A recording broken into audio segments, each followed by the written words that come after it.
모세가 이집트인을 쳐서 쓰러뜨렸다. 11장에서 11절에서 15절에 나와 있습니다. 12절에 보면 세월이 지나 어른이 되었다. 이때 모세가 40살이 되었을 때였는데요. 사도행전 7장 23절에 기록되어 있습니다. 그에는 모세를 아들로 들여다 키운 공주 하셉수트가 섭정을 하면서 실질적인 통치를 하고 있었습니다. 그는 여자가 왕이 될 수 없다는 것 때문에 수염을 달고 남장을 했던 것으로 알려져 있기도 합니다. 이때 모세는 이집트 항문을 통달했고 이집트어와 히브리어에 능통했을 것입니다. 동족들 그는 젖먹이 때부터 어머니에게 자신이 히브리임을 들어 알고 있었는데 어느 날 이집트인이 히브리인을 때리는 현장을 목격하게 되었습니다. 주변에 아무도 없는 것을 확인한 다음 그는 이집트 사람을 쳐서 쓰러뜨린 후 모래 속에 감추었습니다. 결국 이 일이 알려져서 그는 미디안으로 도망갈 수밖에 없었습니다. 그렇다면 과연 모세는 이집트 사람을 죽였던 것인가? 쳐서 쓰러뜨렸다 12절에 나와 있는데요. 원형을 보면 히브리 원형을 보면 치다 상처를 입히다의 미안요입니다. 앞에서 이집트 사람이 히브리 사람을 때렸다와 잘못한 사람에게 때리는 거요 라고 말한 것과 똑같은 단어가 사용되어 있는데요. 이 단어는 드물게 죽이다의 의미로도 쓰이지만 대부분은 상처를 입히다, 마음을 치다 등 의미로 쓰입니다. 사람을 죽였을 때는 흔히 열왕기상에 나오는 19장 10절에 사람을 죽였을 때는 흔히 이것 쓰이고 있습니다. 이것은 모세가 이집트 사람을 쳐서 쓰러뜨렸고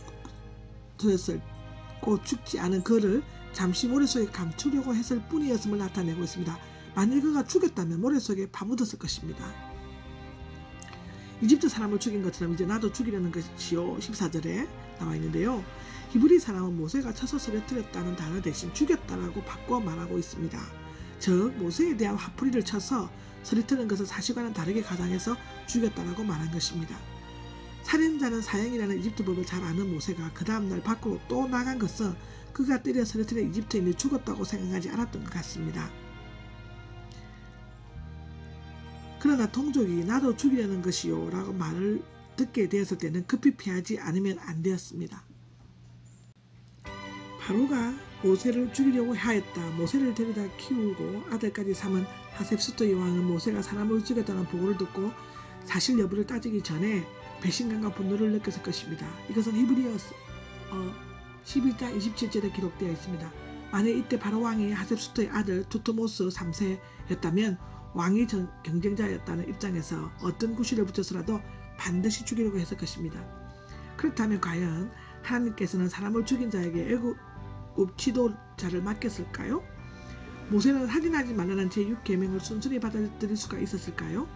특별히 모세가 이 일에 대해 크게 후회하거나 회개하지 않은 것을 보면 그가 사람을 죽였다는 것은 지나친 추측이며 그는 단지 때려 쓰러뜨렸을 뿐이라고 말할 수가 있습니다. 모세가 미디안으로 도망간 것은요 15절 중에 바로 얼굴을 피하여 모세는 미디안 땅으로 도망갔다 라고 기록되어 있습니다. 만약 모세가 여호와 앞에서 살인과 같은 큰 죄를 저질렀다면 요나처럼 여호와의 얼굴을 피하고 라고 했을 것인데 미디안 땅 아브라함의 첫 그두라의 아들이 미디안의 이름을 딴 지명이죠. 아브라함은 그들을 동족으로 떠나게 한 적이 있었습니다. 미디안 자손은 시내 반도 남동쪽과 아라비아 북서쪽 곧 아카바만 양쪽 지역에 주로 목축을 하며 살았습니다. 이 황폐한 땅은 모세가 살았던 이집트 왕궁이나 동족들이 살고 있는 고센 땅과는 엄청난 차이가 있었습니다. 그러나 이곳은 아브라함의 먼 후손들이 살았고 또 셈족과의 교류도 많았으므로 우호적인 분위기에서 지낼 수 있었을 뿐만 아니라 이집트와의 잦은 전쟁 때문에 사이가 좋지 않았으므로 모세가 머물러 살기에는 오히려 안전하다는 기록이 있습니다. 15절에 하 우물 곁에 앉아 있었다. 앉다 머물다 거하다의 뜻이고요. 욥기 2장 13절에 창세기 24장 55절에 시편 107장 10절에 나와 있습니다. 중동 지방의 광야나 사막지대에 있는 우물은 마치 생명의 근원과 같아서 그 근처에 집을 짓고 살았습니다. 여기에 나와 있는 것은 두 가지 의미로 해석할 수 있는데요. 우물 곁에 나타나서 말을 주고받았던 여인들은 각각 이삭과 야곱 그리고 모세의 아내가 되었습니다. 이제 모세의 제2의 삶의 미디안의 우물에서 새롭게 시작됩니다. 미디안 제사장 이름은 루엘이며 다른 곳에서는 이드로 소개되고 있습니다. 아마도 호밥은 이드로의 아들이었던 것 같습니다. 미디안 제사장은 여호와와 같은 인격신이 아닌 셈족 계통의 다니엘 신 또는 미디안 원주민들이 섬기던 신을 섬기는 제사장이었을 것입니다. 그러나 루엘이란 이름에 하나님이란 의미가 들어있는 것을 보면 어떤 형태로든지 하나님과의 접촉점을 가지고 있었음은 틀림이 없습니다. 그러기에 그는 훗날 이스라엘의 출애굽 이적 사실에 대해 들었을 때 쉽게 여호와 신앙으로 개종할 수 있었을 것입니다. 제사장의 7딸이 물을 확보하고 있는 동안 그 딸들을 도와준 모세의 적극적인 행동은 다른 사람들을 공경해서 구해주려고 한 세 번째 일이었습니다. 민족을 구출해낸 자로서의 미리 역할을 보여주고 있는 것이었죠. 이 일로 말미암아 그는 루엘 집에 초대를 받았고 그 딸인 삽보라와 결혼하여 게르솜과 엘리에셀을 낳았습니다. 특히 게르솜이라는 이름은 히브리 민족의 구원을 바라보면서 타국에서 외롭고 고통스러운 연단의 가정을 거치고 있는 모세의 처절한 심정을 잘 표현해주고 있습니다.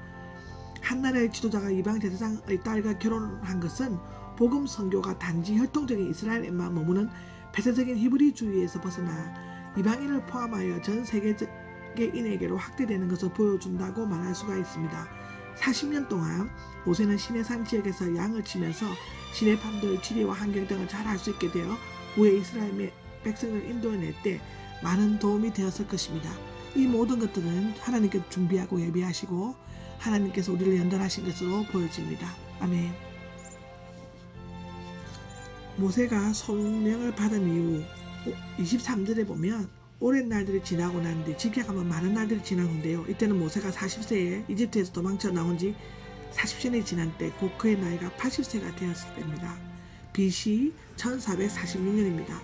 이제 하나님께서 작정하신 출애굽의 시기가 때가 찼고 새로운 시대의 여명을 밟아오기 시작하였습니다.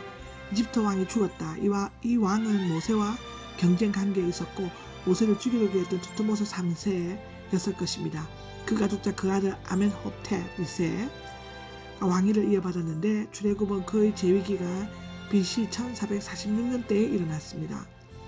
23절에서 24절 상을 보면 신음하였고 큰소리로 부르짖었다. 울부짖었다. 신음소리가 24절에 나오는데요.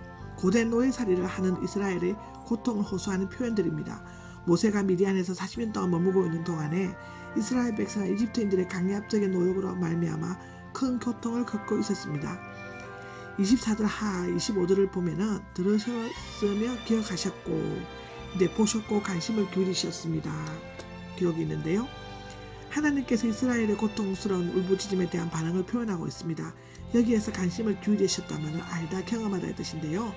하나님께서 이스라엘을 들으시고 보셨을 뿐만 아니라 관심을 기울이시고 아브라함과 이삭과 야곱과 더불어 맺으신 언약, 자르다 먹다의 명사형 희생동물을 잘라 그 사이로 언약자가 걸어가는 데서 유래된 것인데요. 기억하였음을 나타내고 있습니다. 이러한 일련의 표현들은 이제 이스라엘 백성의 출애굽기를 위한 연단과 준비 과정을 거의 끝내고 본격적으로 시행할 시점을 이르렀음을 의미하고 있습니다. 아멘. 출애굽기 2장의 히브리어를 보겠습니다. 한 사람, 이시 모세의 아버지 아브라함을 가리킨다. 레위 여자는 요게벳을 말한다. 출애굽기 6장 20절에 나와 있고요. 상자는 테바 상자 개를 가리키고 노아의 방주를 자칭할 때도 사용되었습니다. 모세는 모셰 들어 올리다 끌어내다 구하다의 뜻으로 이스라엘의 구원자됨을 시사하는 이름이고 아이의 이름을 짓는 것은 부모가 된 자의 권리였습니다. 그 당시 때는 미드안 땅은 에레츠 미드안이라고 있습니다. 에레츠 미드안 아브라함의 아내 거두라의 후손이 소유한 항무지입니다. 아라비아 서북쪽에 있는 아카바만의 동해안 지역입니다. 루우엘 그대로 있습니다. 하나님의 친구라는 뜻이고 모세 장인의 본명이고 이드로의 뜻은 우수하다는 뜻입니다. 제사장직에 따른 이름으로 추정되어 있습니다. 출애굽기 3장 1절에 나와 있습니다. 그리고 게르솜은 게르숑이라고 있는데요. 원뜻은 내몰다, 추방하다, 축출하다 또는 거기 객으로 거했다는 뜻인데요. 애굽에서 도피했던 모세의 아픔을 반영한 이름입니다. 그리고 2장 25절에 나오는 기억하셨더라는 라라고 있습니다. 라 문자적으로는 보다 뜻이고 하나님께서 세밀하게 살펴보셨다는 말입니다. 아멘.